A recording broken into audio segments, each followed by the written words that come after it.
जय हिंद। निश्चल तैयारी मेरे प्यारे दोस्तों, आपका निश्चल तैयारी में स्वागत है। शिवानंद के साथ आज हम जिस सक्सेस से रूबरू करा रहे हैं वो है श्रीमान doctor Ram Kailash Yadav. Doctor Ram Kailash Yadav Bharatiya Janata party के वरिष्ठ नेता हैं।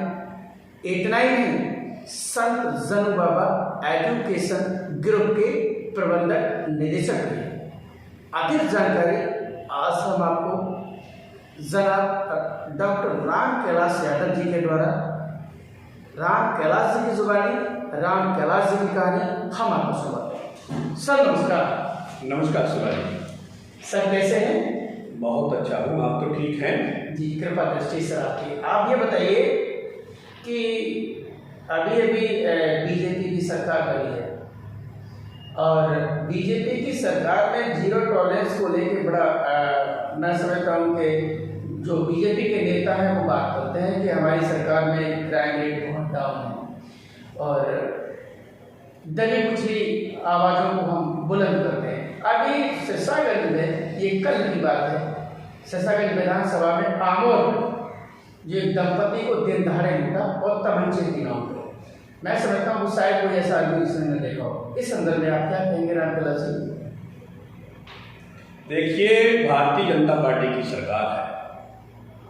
भारतीय जनता पार्टी की सरकार में या तो गुंडा जेल में होगा या प्रदेश छोड़ के भागेगा। मैं आपको बता देना चाहता हूं कि जो लूट हुई है, पुलिस बहुत जल्दी उसका खुलासा करेगी और गुंडे बहुत जल्दी सलाखों के भीतर होंगे। मैं फिर वादा करता हूं कि इस सरकार में कोई भी गुंडागर्दी किसी भी कीमत पर बर्दाश्त नहीं होगी और पुलिस हमारी लगी हुई है, बहुत जल्दी खुलासा होगा। जिला फिरोजाबाद में सब गए दिन वारदातें होती हैं, जिला फिरोजाबाद में गए दिन वारदातें होती हैं और इसमें कोई दूरा नहीं है। आप चाहे आप प्रिंट मीडिया को उठा लीजिएगा, चाहे इलेक्ट्रॉनिक मीडिया को उठा लीजिएगा और ये पता लगता है कि फिरोजाबाद की रहना में क्या कंडीशन है। सर आप ये बताइएगा, सरकार बन गई, जो वायदे किए सरकार ने, जो वायदे किए सरकार ने, क्या वो सरकार वायदे निभाएगी तो किस स्तर तक? पिछली सरकार में भी हम गरीबों के लिए ये भारतीय जनता पार्टी की सरकार समर्पित रही है और फिर उन कार्यों के आधार पर, विकास के आधार पर ही हम पुनः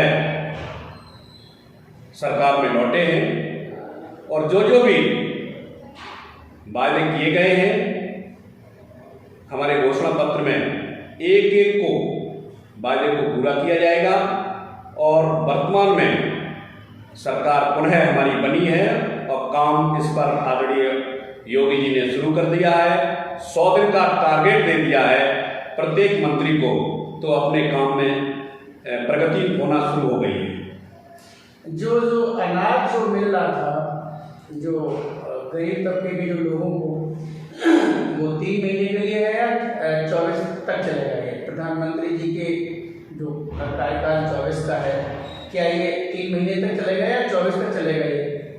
ये जब तक समस्या रहेगी तब तक चलता रहेगा। अभी केंद्र सरकार ने 6 महीने के लिए फिर विस्तार कर दिया है, योगी जी ने 3 महीने के लिए डबल कर दिया है और ये जब तक देश में या प्रदेश में समस्या रहेगी ये लगातार चलता रहेगा। गरीब के हितों को लेकर, गरीब की जमीन को लेकर, गरीब के रोजगार को लेकर, गरीबी को लेकर जो योजनाएं हैं, कितने % ऐसे लोग हैं धरातल पर उनको मिल रही है? सर बताइए। 100% लोगों को मिल रही है। पहले ये कांग्रेस की सरकार में खुद आदरणीय स्वर्गीय राजीव गांधी स्वीकार करते थे कि हम केंद्र से 100 रुपये भेजते हैं तो 85 रुपये रास्ते में ही खा लिए जाते हैं, 15 रुपये पहुंच पाते हैं।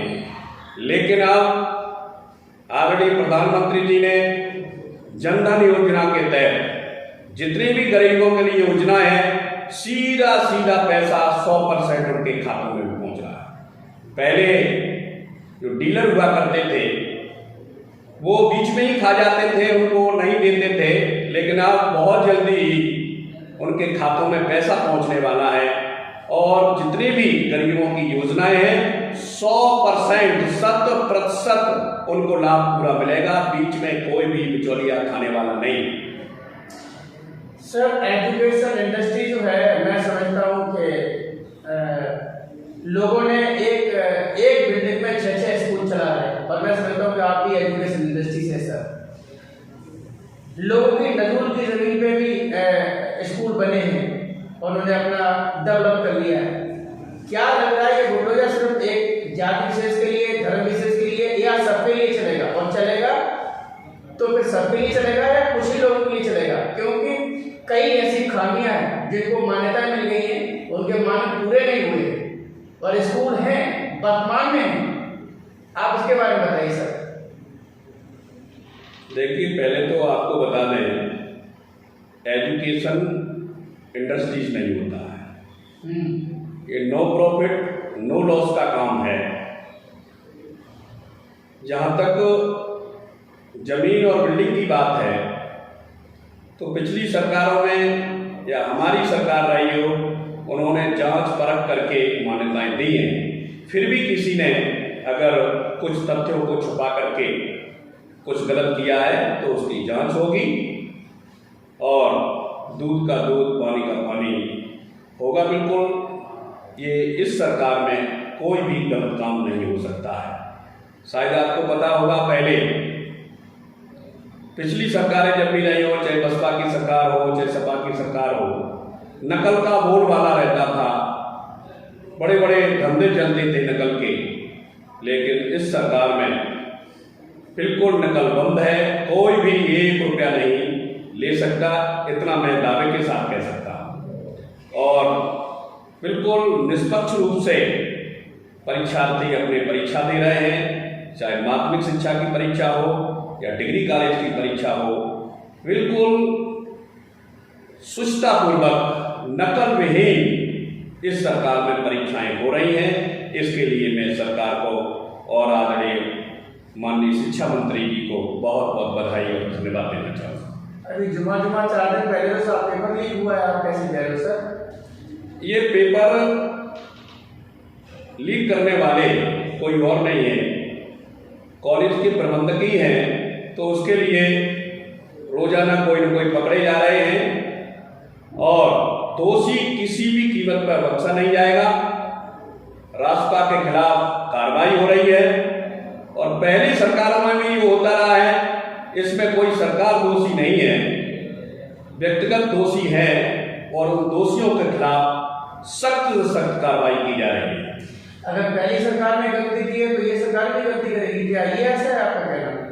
ये सरकार की बात नहीं है, इसमें दोषी व्यक्तिगत कॉलेज वाला दोषी है और उसने दोष किया है, उसका नुकसान 24 जिलों में हुआ है। उसके लिए हमें बड़ा खेद है।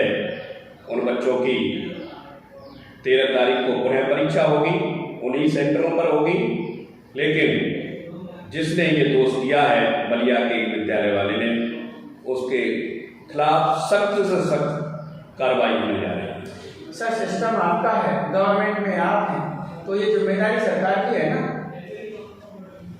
सरकार की है, हम मानते हैं, लेकिन पूरे मनोयोग के साथ फिर मैं कह सकता हूं कि किसी भी तरह का दोषी बख्शा नहीं जाएगा। अगर गलत करेगा, चाहे वो शासन प्रशासन का व्यक्ति हो, चाहे प्रबंध समिति से जुड़ा हुआ व्यक्ति हो, किसी भी कीमत पर इस तरह की बर्दाश्त नहीं होगी और जो गलत करेगा वो सलाखों के अंदर होगा। अच्छा सर, अभी आपने कहा था कि एजुकेशन व्यवसाय नहीं है और ये आपने जो चाहूँगा, मैं ये कहूँ कि जो बच्चे जो स्कूल जाते हैं उनकी टाई, बैग, ड्रेस, शूज, यहाँ तक कि स्कूल वाले तो ये कहते हैं कि मेरी जो पहचान वाली दुकान है नाई की, उसमें ही बाल कटवाना जाके। किताबों में जो 60 रुपये की किताब, उसमें MRP 600 रुपये पड़ी है, और 60 से 70% पे किताब होती है, 60% पे कॉपियाँ होती है। सर ये व्यवसाय तो क्या कहेंगे इसको? ये तो मैं समझता हूँ कि जो पेरेंट्स है उनसे पूछा जाए। ऐसा नहीं है, हो सकता है कुछ कॉलेज वाले करते हों, लेकिन सब कॉलेज वाले इस तरह का काम नहीं करते हैं। किताबें बुक सेलर की यहाँ मिलती हैं, ड्रेस वाले की यहाँ मिलती है। ये बात सही है कि ड्रेस एक जैसी बननी चाहिए, इसलिए कॉलेज वाले कह देते होंगे फलानी दुकान से ले लेना, लेकिन ऐसी बात नहीं है। अब वो जो करेगा वो ऊपर वाला सब देखता है। देखिए, इस तरह की ये विद्यालय में जो आप इस तरह की बात कर रहे हैं, ये बिल्कुल सही नहीं है। अगर जो करता है वो निराधार है, और इस तरह का जो काम करता है वो वास्तव में बड़ा निंदनीय है। ये ड्रेस पर और किताबों पर इस तरह की बात नहीं होना चाहिए, ये मैं स्वीकार करता हूँ। और जो करता है वो बिल्कुल गलत कर रहा है। बच्चे को एजुकेशन देने के लिए उनसे बढ़िया से बढ़िया फीस लेनी चाहिए, अच्छे से अच्छे शिक्षक रखना चाहिए, और शिक्षकों को भी अच्छे से अच्छा वेतन देना चाहिए। ये प्राइवेट विद्यालयों में व्यवस्था है, और प्राइवेट विद्यालय में ज़्यादातर चाहे वो अधिकारी हो या और भी संपन्न व्यक्ति हो, हर एक व्यक्ति प्राइवेट स्कूलों की तरफ अट्रैक्टिव होता है। उसका महज कारण है कि वहाँ उसका प्रबंधक देखता है कहाँ पढ़ाई हो रही है, नहीं हो रही है। लेकिन प्राइवेट विद्यालयों में शिक्षक क्वालिफाइड न होते हुए भी अच्छी मेहनत करते हैं, और सरकारी विद्यालयों में शिक्षक क्वालिफाइड होते हुए भी इतनी मेहनत नहीं करते हैं। इसी का परिणाम है कि प्राइवेट विद्यालयों में